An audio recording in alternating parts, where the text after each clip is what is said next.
Hello everyone. In the previous video, that is lesson 1 review part 1, we revised the concepts of Indian and international number system, rounding of numbers and Roman and Hindu Arabic numerals. Now let us continue. In part 2, we will revise the concepts of multiplication, division, multiples and factors and fractions. So let's start. Multiplication. Multiplication is repeated addition. Let us revise common terms used in multiplication. Multiplicand. The number to be multiplied is called multiplicand. Multiplier. The number by which we multiply is called multiplier. Product. The result of multiplication is called product. For example, if we multiply 675 by 83, then 675 is the multiplicand which has to be multiplied, and 83 is multiplier. By 83 we are going to multiply, and the result what we get is 56,025. That is known as product. Properties of multiplication. The product of two numbers does not change even when the order of the numbers is changed. If we change the order of the numbers, the product remains same. The product of three or more numbers does not change even when the grouping of numbers is changed. That means in any order we can keep the numbers, but the product will remain same. The product of any number and 1 is the number itself. That means if we multiply any number by 1, we will get the number itself.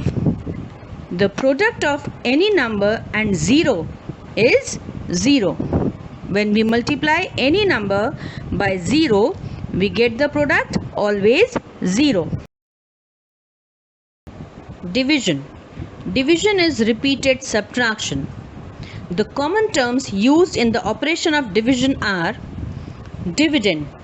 The number to be divided is called the dividend. Divisor. The number by which division is made is called the divisor. Quotient. The number of times the divisor is contained in the dividend is called the quotient. Remainder. After subtracting the product of divisor and quotient from the dividend, we get the remainder.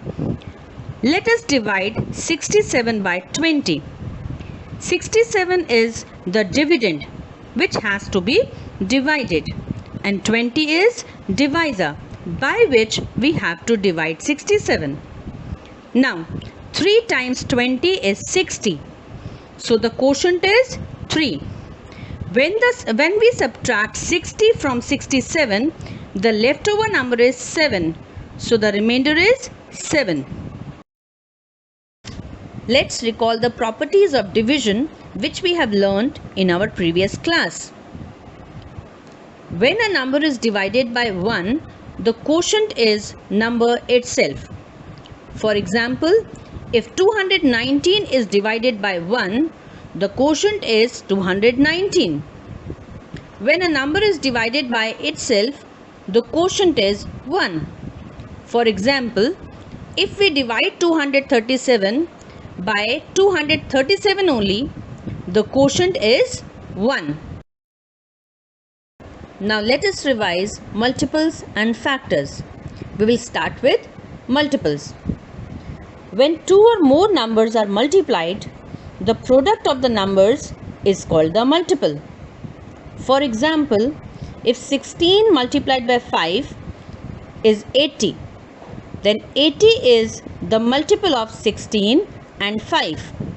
It means 80 comes in table of 16 5 times, as well as it comes in table of 5 16 times. Properties of multiples. Every number is the multiple of 1.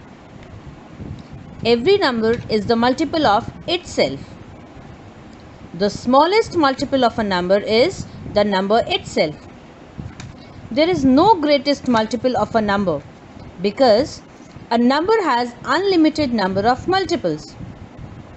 Multiple of a number is either equal to or greater than the given number. Let's proceed to the factors. Factor is a number which exactly divides the given number.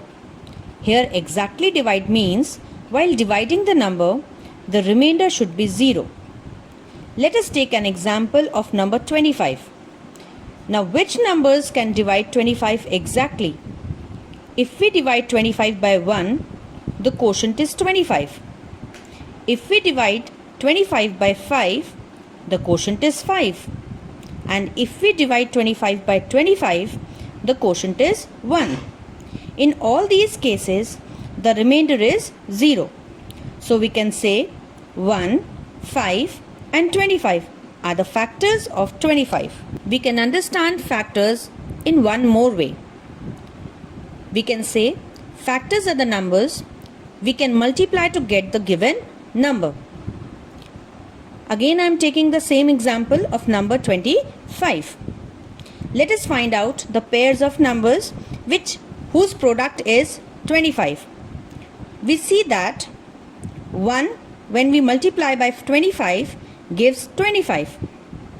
5 when multiplied by 5 gives 25. And 25 when multiplied by 1 again gives 25. There is no other pair of numbers which gives us the required number. Therefore, we can say 1, 5 and 25 are the factors of 25. Now let us revise the properties of factors. 1 is the factor of every number. 1 is the smallest factor of a number. A number is the factor of itself. The largest factor of a number is number itself. The factor of a number is either equal to or smaller than the given number. Let us revise the next concept, that is fractions. Fraction means a part of a whole or collection of objects. Suppose if I divide one chocolate between two children equally, each child gets half chocolate. Similarly, if I distribute 16 toffees between two children equally, each child gets 8 toffees. Then too, we can say each child gets half of the toffees. Types of fractions. We have already studied many types of fractions. Let's recall. Like fraction. Like fractions are the fractions whose denominators are same. For example, 7 upon 12, 4 upon 12, 5 upon 12, 9 upon 12, 6 upon 12 and 10 upon 12. In all these fractions, the denominator is same, that is 12. Unlike fractions. Now here I have shown you two examples. The first example is 7 upon 12, 7 upon 10, 7 upon 8, 7 upon 5, 7 upon 6. In these you can say the denominators are different but the numerators are same. In another example, the fractions given are 3 upon 14, 8 upon 12, 9 upon 24, 5 upon 11, 6 upon 9. In these fractions you can see neither the numerators are same nor the denominators. So simply we can say unlike fractions are the fractions whose denominators are not same. Proper fractions. Proper fractions are the fractions whose numerator is smaller than the denominator. Proper fractions are always smaller than one whole. Improper fraction. Improper fractions are the fractions whose numerator is greater than the denominator. Improper fractions are always greater than one whole. Mixed fraction. Mixed fraction is the combination of a whole number and a proper fraction. For example, 2 whole 7 upon 12, 3 whole 4 upon 7, etc. Unit fractions. Unit fractions are the fractions whose numerator is 1. For example, 1 upon 5, 1 upon 9, 1 upon 2 and 1 upon 12. Now children, I am giving you two worksheets to solve. These worksheets are based on the concepts which we have revised in this video. In question number 1, there are some blanks which you have to fill. Question number 2, write the first 5 multiples of 15. Question 3, write all the factors of 64. Question 4, you have to divide 58,356 by 27 to find the quotient and the remainder. In question number 5, this is a story problem. The cost of a DVD player is rupees 3,247. What is the cost of 129 such DVD players? Worksheet 2 is based on fractions. In the first question, you have to compare the given fractions and you have to fill greater, smaller or equal sign. In question number 2, some fractions are given. You have to arrange them in ascending order. In question number 3, you have to arrange the fractions in descending order. Question number 4, you have to find the sum of 5 upon 9 and 3 upon 9. In question number 5, you have to subtract 11 upon 20 from 18 upon 20. That's all for part 2, students. We will meet soon with the next part of the lesson.